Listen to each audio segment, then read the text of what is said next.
हर मुश्किल से मुश्किल मौके पर अपने इस सामर्थ्य को सिद्ध किया है। साथियों, आज जब मैं कच्छ में खड़ा हूं तो यहां हमारी नेवी का जिक्र भी उतना ही स्वाभाविक हो जाता है। ये गुजरात का समुद्री तट देश की बहुत बड़ी ताकत है, इसलिए यहां की समुद्री सीमा भारत विरोधी षड्यंत्रों का सबसे ज्यादा सामना करती है। कच्छ के इसी क्षेत्र में भारत की अखंडता का उद्घोष करती ये सर क्रीक भी है। अतीत में इस क्षेत्र को रणभूमि बनाने की कोशिशें भी हुई। देश जानता है सर क्रीक पर दुश्मन की नापाक नजरें कब से टिकी है, लेकिन देश निश्चिंत भी है क्योंकि सुरक्षा में आप तैनात है।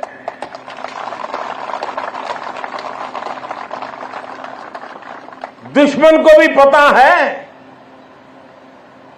1971 के युद्ध में किस तरह आपने मुंहतोड़ जवाब दिया था। इसलिए हमारी नेवी की मौजूदगी में सर क्रीक और कच्छ की तरफ अब कोई आंख उठाने की भी हिम्मत नहीं करता है। साथियों, आज देश में एक ऐसी सरकार है जो देश की सीमा के 1 इंच से भी समझौता नहीं कर सकती। एक समय था जब डिप्लोमेसी के नाम पर सर क्रीक को छल से हड़पने की पॉलिसी पर काम हो रहा था।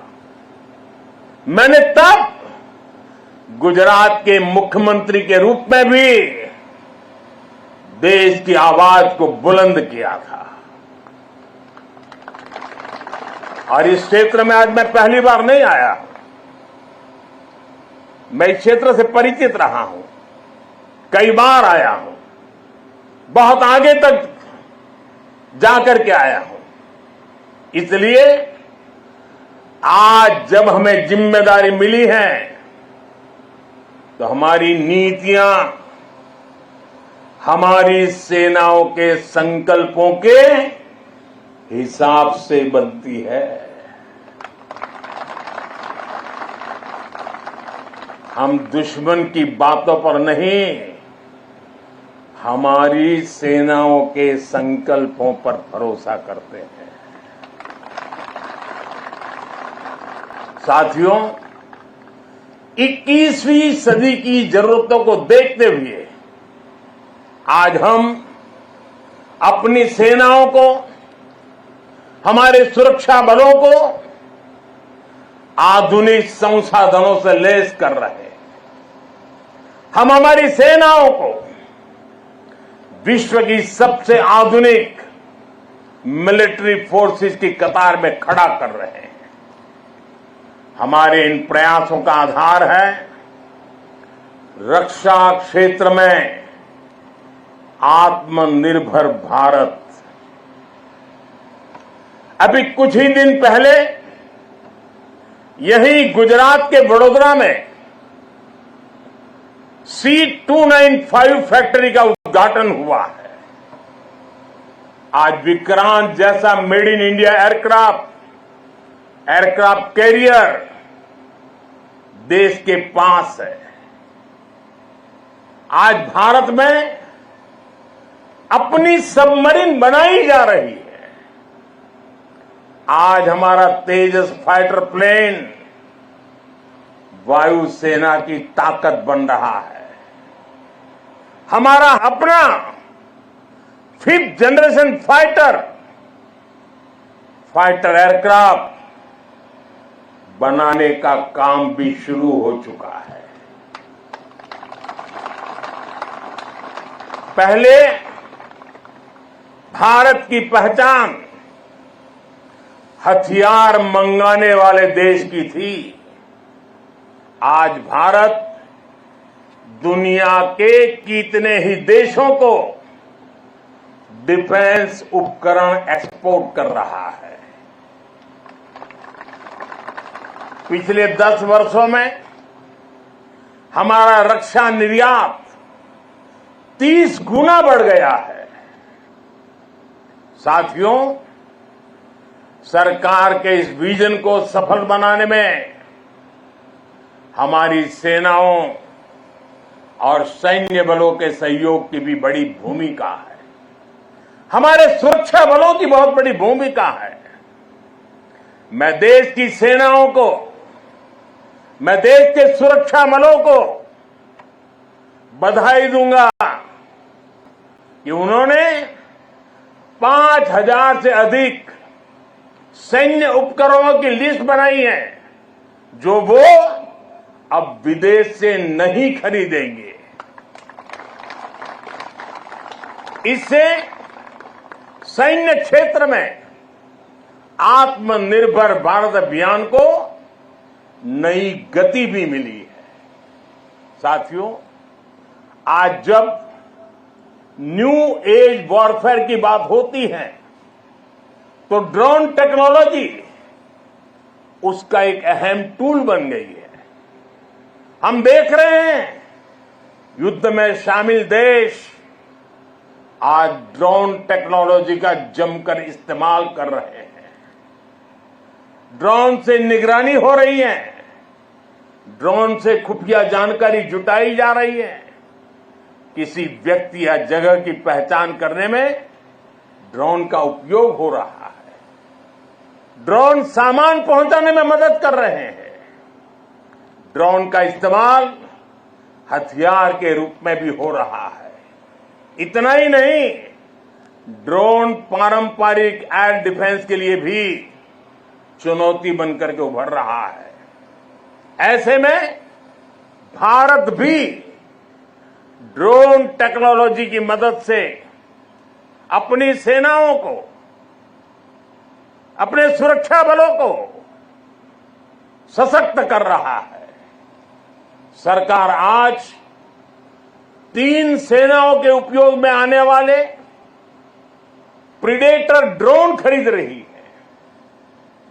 ड्रोन के इस्तेमाल से जुड़ी स्ट्रेटेजी बनाई जा रही है और मुझे खुशी है कि कई भारतीय कंपनियां पूरी तरह से स्वदेशी ड्रोन बनाने में भी लगी हैं। ढेर सारे स्टार्टअप मैदान में आए हैं। साथियों, आज युद्ध की प्रकृति बदल रही है। आज सुरक्षा के विषय भी नए नए पनपते जा रहे हैं। भविष्य की चुनौतियां और जटिल होंगी। इसलिए बहुत जरूरी है कि तीनों सेनाओं की क्षमताओं को, हमारे सुरक्षा बलों की क्षमताओं को एक दूसरे से जोड़ दिया जाए और खास करके हमारी तीनों सेनाओं के लिए उनका प्रदर्शन इस जोड़ने के प्रयास के कारण उनका सामर्थ्य कई गुना बेहतर हो जाएगा। और मैं कभी कभी कहता हूं कि एक आर्मी, एक एयरफोर्स और एक नेवी हमें एक नजर आते हैं, लेकिन उनका जब संयुक्त अभ्यास होता है तो एक नहीं 111 नजर आते हैं।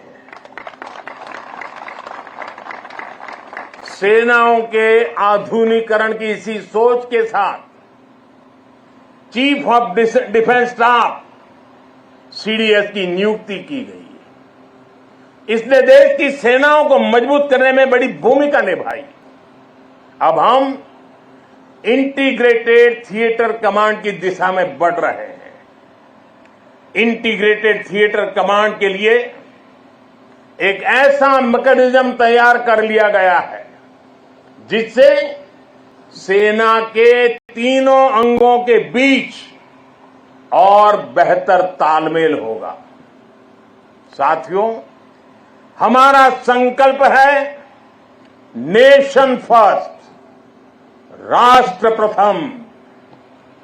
राष्ट्र की शुरुआत उसकी सीमाओं से होती है। इसलिए बॉर्डर इंफ्रास्ट्रक्चर का विकास देश की सबसे बड़ी प्राथमिकताओं में है। बीआरओ ने 80,000 किलोमीटर से ज्यादा सड़क का निर्माण किया है। लद्दाख और अरुणाचल प्रदेश में भी रणनीतिक रूप से महत्वपूर्ण सड़कें बनाई गई है। पिछले 10 वर्षों में बीआरओ ने 400 के आसपास बड़े पुल बनाए हैं। आप जानते हैं, देश के सबसे दूर दराज के इलाकों में ऑल वेदर कनेक्टिविटी के लिए हमारी सेनाओं के लिए टनल कितनी महत्वपूर्ण है। इसलिए पिछले 10 वर्षों में अटल और सेला जैसी सामरिक महत्व की अनेकों बड़ी सुरंगों का निर्माण पूरा किया है। बीआरओ देश के अलग अलग हिस्सों में टनल बनाने के काम को तेज गति से पूरा कर रहा है। साथियों, हमने सीमावर्ती गांवों को आखिरी गांव मानने की सोच भी बदली है। आज हम उन्हें देश का प्रथम गांव कहते हैं। आखिरी गांव नहीं, वो प्रथम गांव है। वाइब्रेंट विलेज योजना के तहत देश के प्रथम गांवों का विकास किया जा रहा है। वाइब्रेंट विलेज यानी सीमा पर बसे ऐसे वाइब्रेंट गांव जहां वाइब्रेंट भारत के प्रथम दर्शन हो। हमारा देश का तो ये विशेष सौभाग्य है कि हमारे ज्यादातर सीमावर्ती इलाकों को प्रकृति ने विशेष आशीर्वाद दिया है। वहां पर्यटन की अपार संभावनाएं हैं। हमें उसे तराशना है, निखारना है। इसके जरिए इन गांवों में बसे नागरिकों का जीवन बेहतर होगा, उन्हें नए अवसर मिलेंगे। वाइब्रेंट विलेज अभियान के जरिए हम ये होता देख रहे हैं। आप ही के यहाँ आसपास के जो दूर दराज के आखिरी गांव कहे जाते थे, जो आज पहले गांव है, वहां सीवीड का काम आपकी नजरों के सामने तेजी से बढ़ रहा है। बहुत बड़ा आर्थिक नया एक क्षेत्र खुल रहा है। यहां मैंग्रोव के पीछे एक बड़ी ताकत हम लगा रहे हैं। वो देश के पर्यावरण के लिए तो बहुत सुनहरा अवसर है, लेकिन ये मैंग्रोव के जो जंगल तैयार होंगे वो यहां के टूरिस्टों के लिए, और जैसे धोरडो में रणोत्सव ने पूरे देश और दुनिया को आकर्षित किया है, देखते ही देखते ये इलाका टूरिस्टों का स्वर्ग बनने वाला है, आपकी आंखों के सामने बनने वाला है। साथियों, इस विजन को आगे बढ़ाने के लिए हमारी सरकार के मंत्री भी सीमावर्ती वाइब्रेंट विलेज में जा रहे हैं। आज वो वाइब्रेंट विलेज में रुकते हैं जहां ज्यादा से ज्यादा समय बिताते हैं। ऐसे में देश के लोगों में भी इन गांवों को लेकर आकर्षण बढ़ रहा है, उत्सुकता बढ़ रही है। साथियों, राष्ट्रीय सुरक्षा के साथ एक और पहलू जुड़ा हुआ है जिसकी उतनी चर्चा नहीं होती। ये है बॉर्डर टूरिज्म, और इसमें हमारे कच्छ के पास अपार संभावनाएं हैं। इतनी समृद्ध विरासत, आकर्षण और आस्था के इतने अद्भुत केंद्र और प्रकृति की अद्भुत देन। गुजरात में कच्छ और खंभात की खाड़ी के मैंग्रोव फॉरेस्ट बहुत महत्वपूर्ण है। गुजरात के समुद्री तटों पर समुद्री जीवों और वनस्पतियों का पूरा इकोसिस्टम है।